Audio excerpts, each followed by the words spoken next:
So let's make a little teeny weeny elephant to go on a Discworld cookie or something else where you might want a single piece elephant. This is better than just making a bunch of legs that you stick a body on, because if you do that, then you have a lot of points where it can fail. If you need some strength where you can't put internal support, a single piece elephant is going to help. And by single piece, I mean the tusks and the eyes will be separate, but everything else is going to be all one piece. So I've got some tools here. These are the PME mini tools. I'm going to be using this little knife part because it's not too sharp. You don't want a really sharp knife right now. You don't want anything that's going to cut into the fondant more than necessary. I've got this little poke thing with a sort of a blunt end on it. And I've got a little ball tool.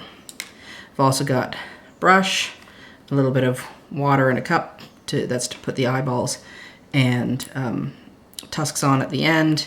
And under here I've got my fondant. This was a thing I learned from a lady who did a demo at one of the British Sugarcraft Guild meetings, Margaret Baldry. This is an egg cup. You just put an egg in it and eat it. But it's a great way to keep your fondant from drying out. And that's important for this. You really want to make sure that your fondant is not getting dry and cracked before you work on it. You don't want to have to make this really wet, because the object here is to make something that's not going to pre-dry. So you don't want to have to then sit it to dry for days and days. You want a nice, good, soft, but not too soft fondant. So what you want is some gray, about this much. That's about, probably about a little less than an inch around. How big you make it is going to depend on what you need. For the Discworld cookie, you want about this size. And you want to roll it into a ball. This is actually in a ball, but I'm going to re-roll it right now because I want to warm it up with my hands. So I'm going to sort of squish it and knead it. And I'm going to roll it into a really tight little ball. You want it tight. You don't want it like loose where it's going to have some air in it and end up being weaker, because we're going to rest that top cookie on top of these. So there, so we've got a ball. And now what I'm going to do is pinch around sort of the bottom. You can see I'm turning it in the palm. So I'm making a sort of like as if I was going to make a teardrop shape, but I don't want it teardrop. I want that flat. So I'm going to kind of roll around here. What I'm really going for is kind of like a Mario mushroom type shape. Because what I want to do is later I'm going to make this lower part into the legs, but I want all this stuff up here on the body. I need extra material on the top that I can turn into the ears, the body, the tail, and the trunk. So if you just start from the ball, basically you're not going to have the proportions in the right place. So you want to kind of go like this. You can tap it down if you want on your surface. So you're going for a shape like this that's vaguely mushroomy. Right, and then you want to sort of eyeball it and decide where you want to call the front. And what you're going to do is sort of pinch out some ears and a part for the trunk at the same time.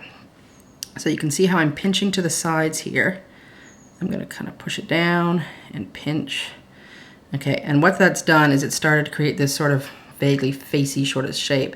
But I want this bit to be the trunk. So I'm going to take 3 fingers like this and start pulling out the trunk.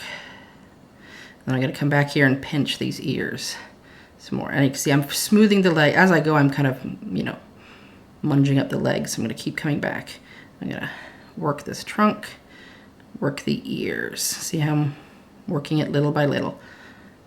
Work the trunk and the ears. Just pinch it out, pinch it out. Pinch. Now see, I don't want to get so much into the ears that I have no body left. So at some point I'm going to come back here and sort of pinch this down, pull that body out. I'm going to keep pinching those ears, pulling the body out. This obviously is not going to be nearly as accurate. You're going for a cartoony type shape. If you want accurate, then you're really going to want to do things in separate pieces with drawing in between, which is a whole different way of sculpting, and it depends on what you need to do. But this is a one-piece elephant. Okay, you can see now I'm sort of getting this shape here. I've got it almost looks vaguely elephant, sort of. You got some ears, you got a trunk starting here, you got a body. It's even starting to form the point of the tail, so I'm going to start pinching out a little pointy tail. I'm not going to worry about it being perfect just yet. Okay, I'm going to tap it down a lot so I make sure that I'm keeping those feet flat. And really the defining characteristics of the elephant is the big ears and the big trunk. So you don't have to worry about if the legs are a little small. No one's gonna say, oh, that elephant looks too short to carry a planet on its back on top of a giant space turtle. Because, you know, anyone who says that probably is already not your friend. All right, so you just keep pushing it out. I'm gonna pinch, pinch, pinch. You can see I'm getting the ears there. Might take like the side of one of these tools and sort of just roll that down. Help me sort of shape that like that. Pinch, pinch, pinch. I want that trunk to come out a bit more. You do want enough of a trunk sticking out. Okay, and so then I'm sort of like vaguely happy that I'm gonna roll these legs a bit more and push and roll and push. And what's that? That's sort of like pushing out that body a bit. I'm gonna pinch that tail out a bit and sort of push his backside in a little. Down like that. Okay, so now we have this sort of elephanty shape. Okay, I'm gonna give a bit more character and definition to the ears by taking my thumb. I'm gonna pinch them in like this.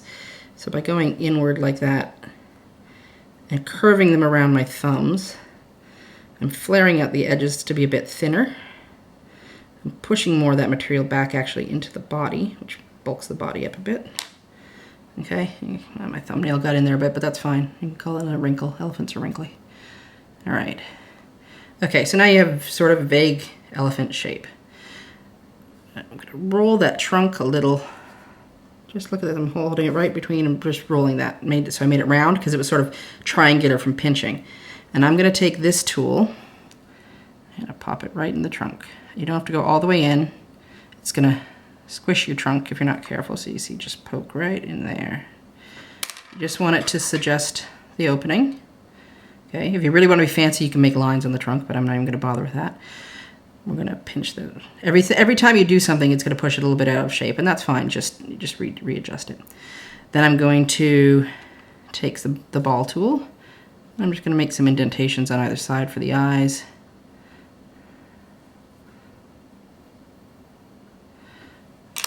And if they look kind of uncentered or wonky, you can just adjust it like that. They don't have to be perfect because you're going to be putting white stuff in there later. Re-roll the feet. Every time something goes out of whack, just sort of reshape it. This is why you want the fondant to be pliable. And you don't want it to be firming up like with gum paste. Because you do want these soft when you go to do the cookie. Because you want to be able to squish the cookie onto them a little bit, and I'll talk about that more in the rest of the blog piece. If you're seeing this off of my blog and you're wondering what's going on, you want to go to eattheevidence.com. That's eat-the-evidence.com and look for the 3D Discworld cookie post. And that'll explain why I'm making mini elephants that need to hold up a cookie. Anyway, so there you go. We've got sort of little eye things in. And then if you're going to add trunks, which really do help add to the whole character of the elephant. And these are supposed to be old elephants, so you really do want them to have tusks. Just poke in a couple little holes on either side of the trunk. Again, you don't have to go too deep. You don't want to make a big sharp hole through it. You want this to be strong enough that it's not going to fall apart. If your eyes have come a little wonky, just fix them up like that. Okay. And then I say I've got this little tail. I'm going to sort of pinch it out and push it back a bit. There they go. Right, and for the legs, I'm just going to go like this. We're just going to take this little not terribly sharp knife. I am not cutting all the way through. See, I'm indenting. I'm going to go like that, and then I'm going to go on the back and on the sides. And now you don't have to worry about doing the bottom because you're going to attach it. If you were not going to attach this and you wanted the bottom, you could just roll it across like that. Then you'd see all the feet. But you don't really need to do that. You just what you want to do is you're just suggesting legs. Remember, on this scale, all the minute details aren't as important as suggesting it. And there, see, I've kind of messed up the face a little bit doing that, but that's okay because I could just take this and go bonk, blonk, all done. So there we go. We've got the little elephant. Now, when he's going to have the cookie on his back, what I want is these ears to stay soft because I want that to actually attach to that underside of that Discworld cookie later. So I don't want him drying out. A lot of times when I'm doing miniature things, what I would do now is set this aside to dry, but I don't want that. So I'm actually going to go I had to use my handy little cup if it'll fit. And it does, yay. And we're gonna take a bit of white. When I was doing this for the actual cookie, these are ones I'm making separately for this video, I made them, like, I had 4 balls and I made sort of like each in stages. And that was,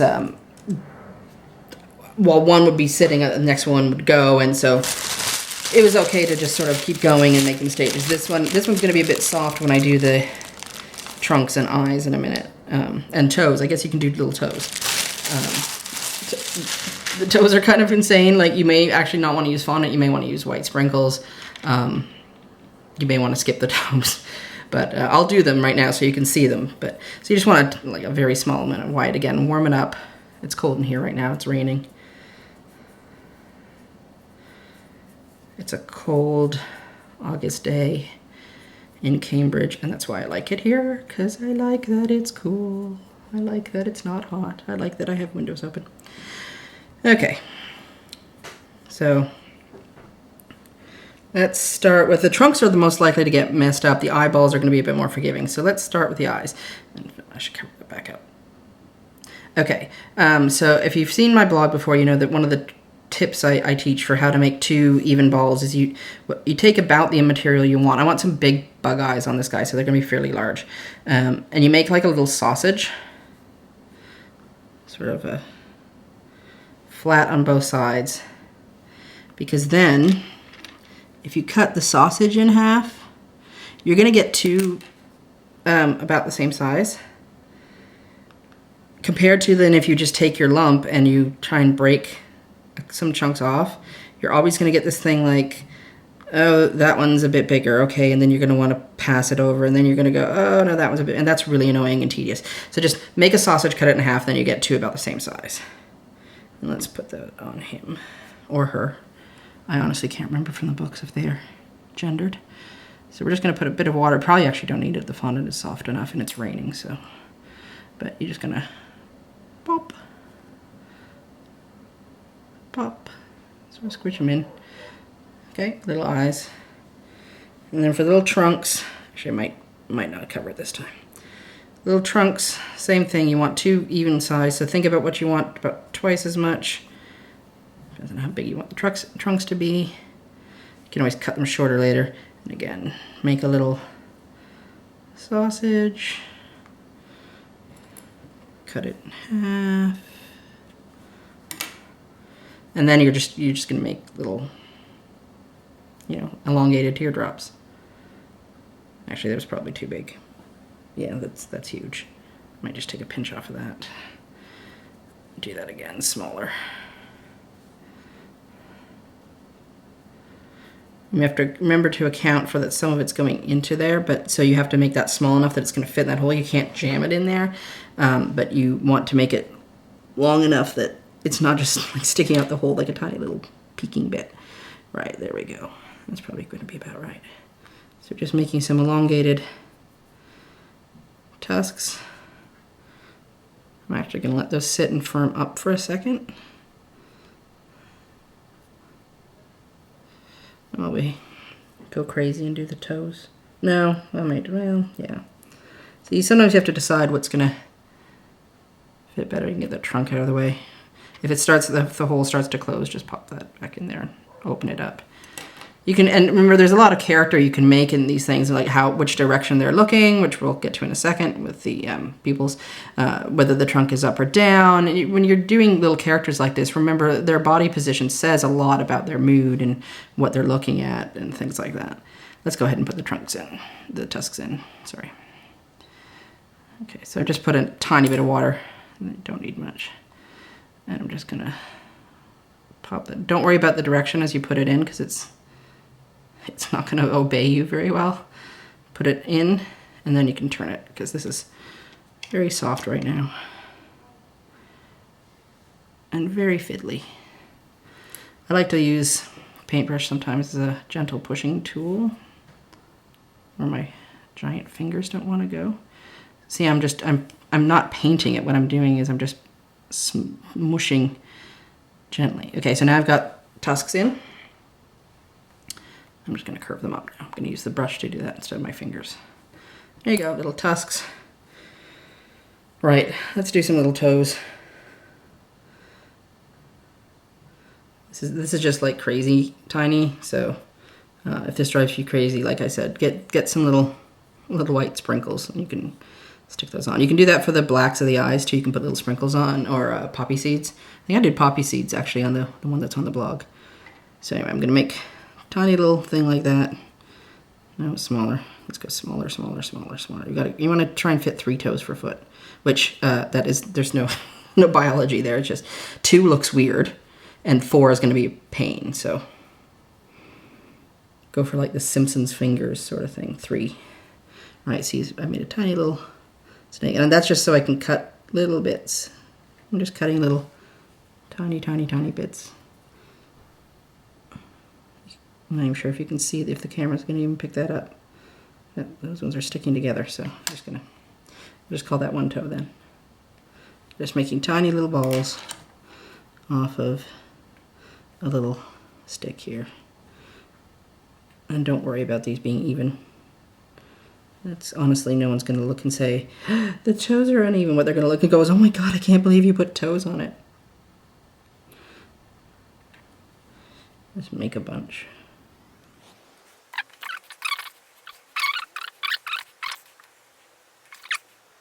You get to a point with fondant where you can only make so small, and then the sugar inside it pretty much just says, nope, I'm not going any smaller, and it starts to just grind apart on your fingers. And obviously that depends on the type of fondant you're using. You want to start to be really gentle at this point, because if you squish things at this point, it's going to be really hard to fix it. So take a little bit of water. Let's just brush around the fronts of the feet. I mean, you're not even seeing the fronts of the back legs, so you may even just decide to skip them. I can't remember, did I? You may only, actually no, I think about it, I only did the fronts. So I'm just going to use this as a pickup tool. 1, 2, 3. Let's just do that. Let's just do the fronts. There we go. 1, 2.